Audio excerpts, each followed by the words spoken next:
Welcome back to Animal Crossing New Horizons. I'm Dear Darling, as you see what's going on our lovely island Fawnhollow today, where I'll be talking about what I said I was going to be talking about yesterday. I'm going to be talking about donating blood, as you can tell from the title, because it's something I did yesterday, and, I guess I'll talk about it, to be honest. Because, and I don't know, the process, whatever, in the UK, maybe people don't know, and if I can at least tell one person, maybe then they can figure it out. It's also, might I say, it's very cold here for whatever reason in the UK. It's 1 degree or something right now, so I've got a hot, I don't know what these are called, a hot plushie or something. Like a hot water bottle, but it's a plushie or something, but it's not a hot water bottle. It's got those beans or whatever which retain heat in it. Anyway, good evening everyone. Right now in Fawnhallow, it's 7:19 p.m. on Monday, April 24th, 2023. Yeah, so I donated blood yesterday, and it was cool, I guess. I wouldn't be like, whoa, it was life-changing or anything, because I guess it's not going to be life-changing for me. It could be life-changing for someone else, and that's the important part, and that's why people do it in the first place. Now, it's something I've wanted to do for literally ages. I think it's been years, but then I started medication. So, oh my god, hello tarantula. So I couldn't. I wasn't sure if I could for a while, and then pandemic happened, so that made things pretty difficult to figure out exactly what was going on. But now, of course, lockdown is not so much a thing anymore. People, of course, are still cautious, hopefully, but. Yeah, I went together with a few of my friends. We went to go donate blood. And I'm just trying to think about what I could even talk about. The whole process in general was pretty fine. We booked an appointment online. The location we booked was a little bit further away than where I actually am, mainly because the places which were close to me did not have what's the word? Very recent appointments, or very, very soon to be appointments. So well, I think I booked them 2 weeks. We booked them 2 weeks ago or something. And the earliest appointments at places around me had were June or something, which is I could wait that long, but why not just do it earlier? So obviously I wanted to donate blood for a long time because it's a charitable cause, obviously, and providing my blood is fine, which it normally is. If anything, I have too much blood, which might be a weird thing to say, but I actually have a high red blood count and a high iron count for whatever reason. I don't genuinely know why. It just is, the doctors can't figure it out, and it doesn't affect my way of living at all. So it's fine as far as I can tell. So it's just been something I wanted to do for a while, because why not? You need donors out there, even if your blood doesn't necessarily get used for anything. You don't want to be in a situation where you don't have the blood, I suppose, for transfusion, where someone will need it because it will probably save their life, and not have it. So, donated blood. I don't know what blood type I'm on, so I guess this nice little thing which will happen is I will be able to find out. But yeah, general process, we booked an appointment for about 2 or something, and when we turned up, we actually turned up a little, quite an hour early, because we were just hanging around earlier, and we just wanted to be I wonder if we can go in now, and they were just oh, we can, you come back in half an hour, will be fine, probably. So we came back in half an hour, and then you get given this questionnaire, basically. Well, actually, firstly, you have to confirm your details, of course, and then you get given a questionnaire, because I'm a first time donator, a questionnaire and some booklets and leaflets about what's going on. So you get a leaflet basically telling you what the process is, explaining literally every single step of what's going to happen. You were going to talk to this person, they are going to screen you, they'll sit you down in a private booth, they'll ask you the questions, go over them, if need be someone else will come and blah blah blah blah blah blah. And then there'll be another thing being about the legal liabilities and rights or something, about you donating your blood, and the usage, and and how long they'll keep it for, etc, etc. And then we'll have a leaflet about all the other sort of information about what it's being used for, etc, etc. Basically a heck of a lot of information, which I just read through this and then fill in the questionnaire. I'm probably the only person who actually read it, but I read the entire thing. I don't retain all that information, because I was well, it was a lot of information, but nothing was particularly flagged in my mind, because classic me, I had done my research beforehand, so I kind of already knew most of what was going on anyway. Most important things is just the entire process of them outlining it for you, and not to be worried, etc, etc, and things which could happen, which I'll get onto, I suppose. But then you give it in, and then another important thing is that you should drink 500 milliliters of water within a space of 5 minutes, just before, I think it's 5 minutes, maybe it was 15 minutes or something, before you actually give blood. And generally beforehand, you wanted to have eaten a big meal, and you wanted to have drunken a reasonable amount of water.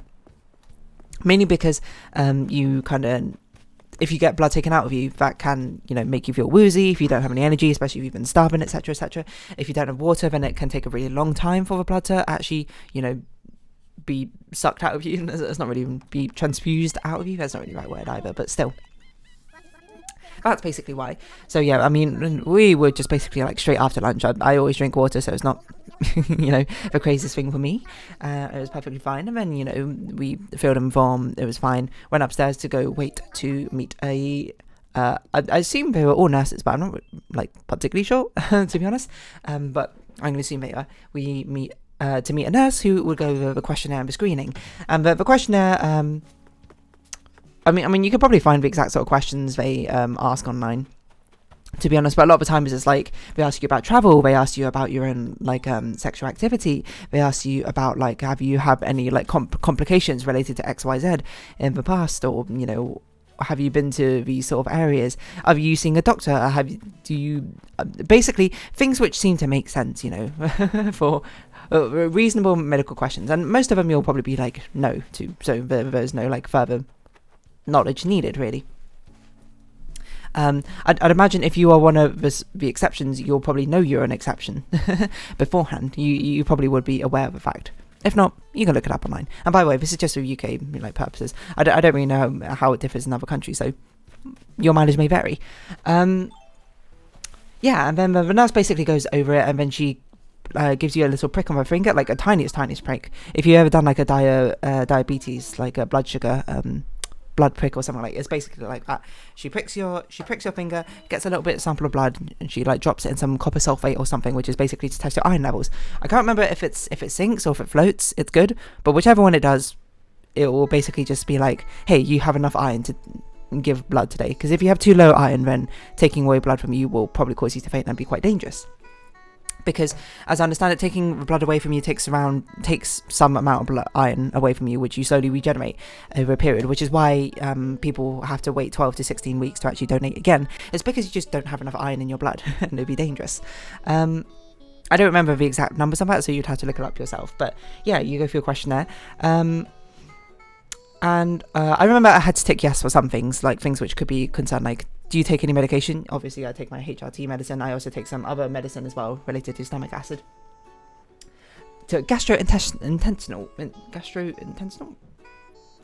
that's the word, issues, which, I bought my medication just to be like, hey, this is exactly what it is. So, if there's any confusion, but it's fine, basically. I also took yes to go on holidays, of course, to overseas, and then, it was generally fine. I remember the nurse I was with, she made some notes, and then she called in the head nurse, basically, because of the medicine. She just wanted to double check my medicine was fine, and I was like, yeah, sure, go on, or whatever. And she was also like, oh yeah, you should also mention to him that you have high iron levels, just in case it's like an issue or anything. And I was like, sure. So then, she left, I'm just sitting in like my private, oh my god, a box-shaped seat. We've not learned that recipe. That is crazy. So I was sitting in that private booth for a little bit of a while, just being like, what's going on? I would have guessed I would probably waited there for about like 5 minutes or so. I don't really know. And then the head nurse came in. He basically just reviewed everything which was marked yes on my sheet, just referring to the previous nurse's notes as well, and asked me questions about it. And he was basically like, yeah, it's fine. And as I understand it, as long as you don't have anything like crazy, like outstanding, like if you have like a risk of like a blood infection, obviously they are not going to take your blood or anything like that. But if it's something like this, like, unknown levels of like iron in your blood, etc., or things which you can never be too sure of, is they will basically, the first time you donate, they will take a bit of your blood and use it for testing, and the rest of it goes into a blood bag. So you have to donate a little bit more, I think, blood than usual, maybe about like 3 test tubes more. And they're just like standard size blood sample test tubes. They actually have a really cool contraption for which I guess I'll get onto it for a bit. In a bit, sorry. So yeah, that happened. Anyway, I was cleared. He was just like, if there's any problem, then obviously you'll get a letter later on, and it'll detail like any problems we might find in that letter. And I was like, cool. So that'll be in about a week, so I'll probably get it, I assume, by the end of this week. So then I went into another waiting area. It was quite busy where we were, so I had to wait for a little bit longer. And my friends who actually went before me, I was the last one to get started donating blood. And then I just had like a chat with the nurses or whatever about what's going on.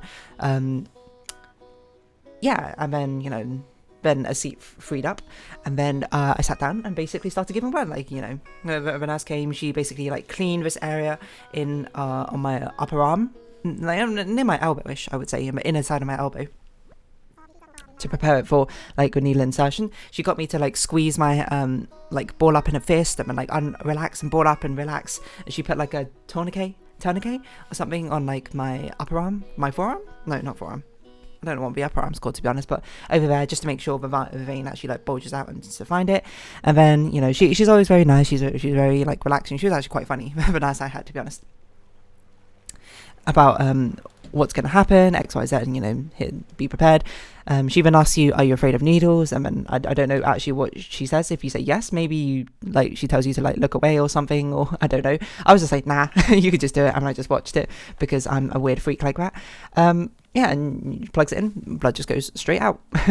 And it goes into this very cool contraption, because I guess I was a first time donor. Instead of going directly into a blood bag, it goes into like a mini blood bag, and it goes from that mini blood bag into a big blood bag. And from that mini blood bag,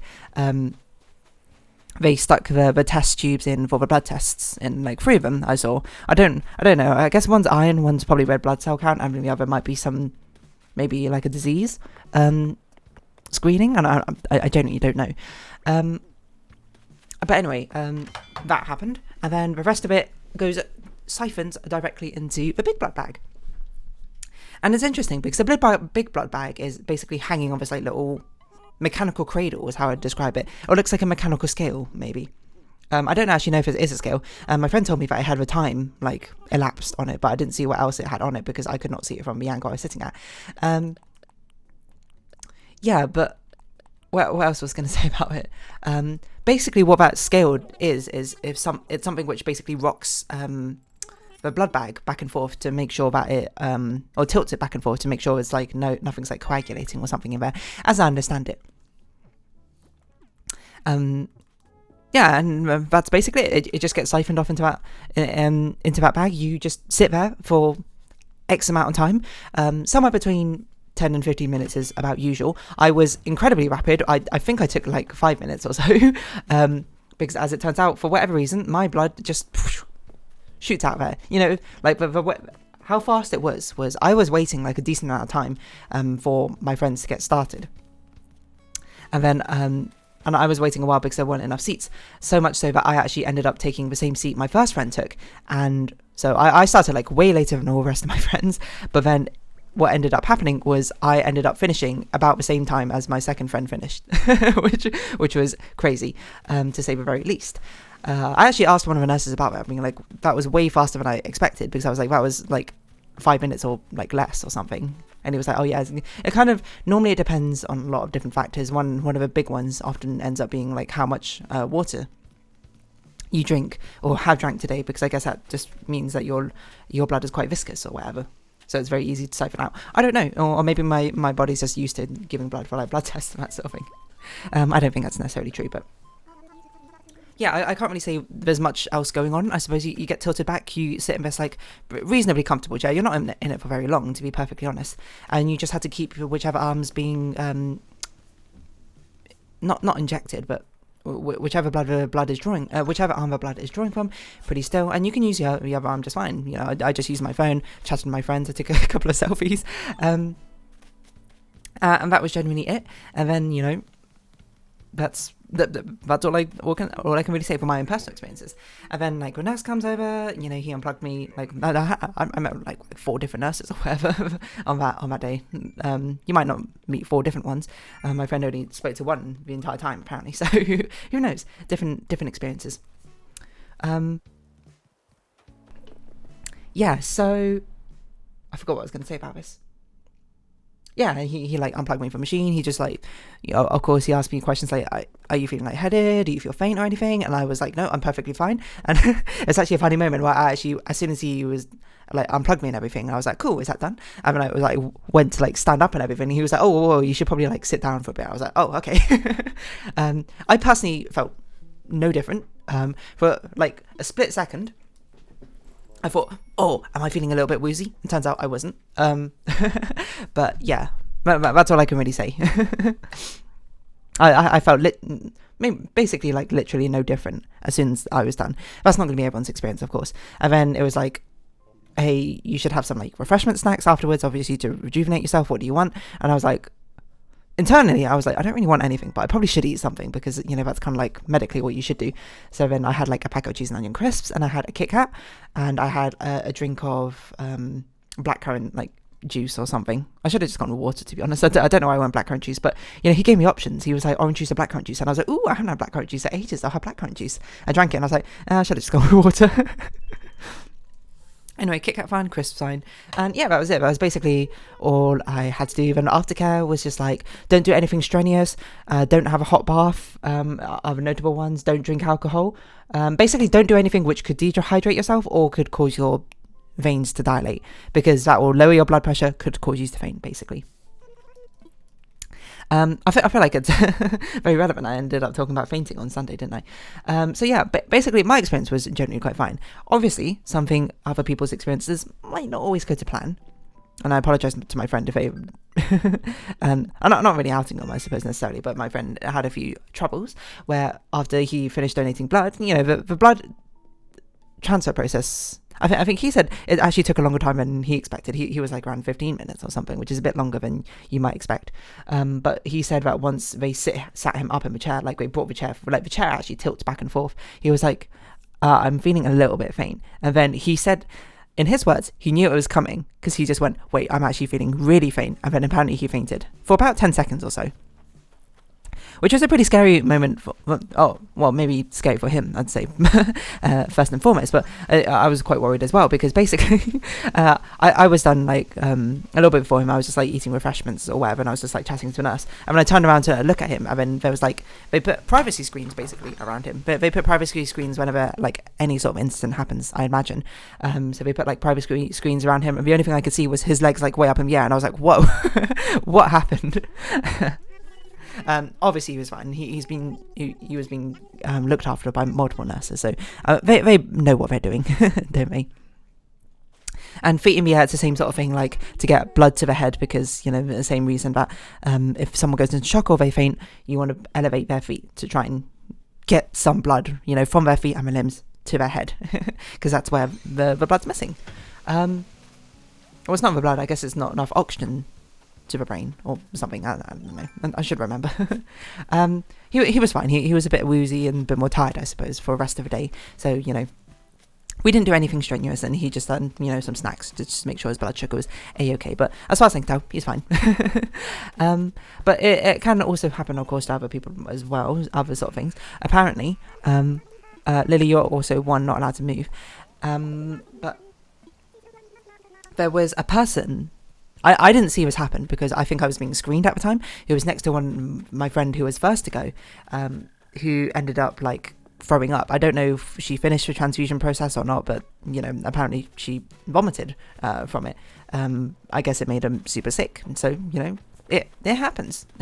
you don't know it will happen to you, I suppose, until you try it for the first time. And if it does happen to you, then you know, I think there's no shame in it. They tell you things to perhaps prevent it next time, because sometimes it can just be environmental factors, like didn't contribute particularly well to it. Maybe you are kind of nervous about this sort of thing and it's just sort of exasperated.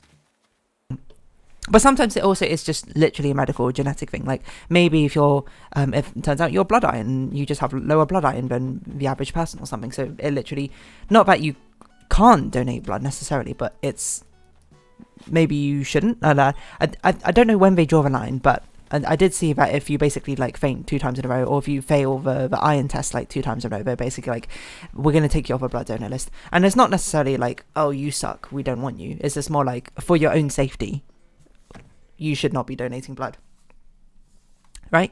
You know, other people have like access or whatever, man. Like, it's something which I understand it probably genuinely quite sucks, because it's like, oh, I really wanted to help people and that sort of thing, but I can't do it because my body just like can't physically do it. But on the bright side, there's a lot of other different ways you can help people in the world, so you know, it's not too big of a loss. I'm sure it does feel bad though. So you know, if that happens to you, my sympathies, my empathies.